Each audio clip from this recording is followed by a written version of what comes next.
অবশেষে ফাইনালি আখির বাসার হোম ট্যুরটা কিন্তু দিয়ে দিল।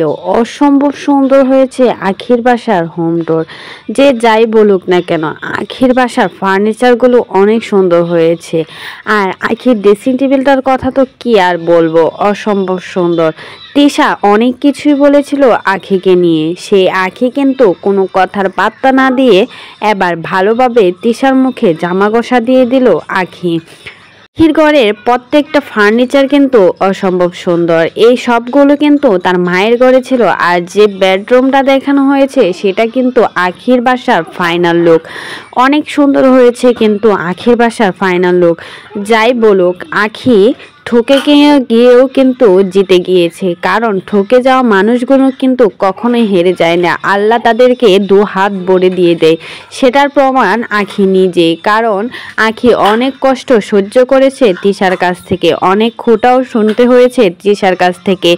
তিশা আখির মাকে নিয়ে অনেক বাজে বাজে কথাও বলেছে। তারা নাকি ফকিন্নি, গরিব, কখনো নাকি ভালো কিছুর মুখ পর্যন্ত দেখেনি আখির ফ্যামিলিরা। তাই তো আখির জন্যই তার ফ্যামিলির ভাগ্যটা এভাবে করে সুন্দরভাবে পরিবর্তন হয়ে গেল। কারণ এক আখি কিন্তু নিজের পরিবারটাকে এত দূর পর্যন্ত নিয়ে আসলো। অনলাইন জগতে ইনকাম করে নিজের টাকা দিয়ে খুব সুন্দর সুন্দর ফার্নিচার কিনে নিজের ঘরটাকে মন মতো করে সাজিয়ে নিয়েছে আখি। আর তিশাকে চোখে আঙ্গুল দিয়ে দেখিয়ে দিয়েছে আখিও চাইলে কিছু পারে। যার সাথে আল্লাহ আছে তাকে কিন্তু কেউ আটকাতে পারে না। আখিকে আটকানোর জন্য কতই না চেষ্টা করেছিল, কতবার না ফেসবুক পেজটাকে হ্যাক করে উড়িয়ে দিয়েছিল তিশারা, কিন্তু আখির কোনো ক্ষতিই করতে পারেনি আজ পর্যন্ত তিশারা।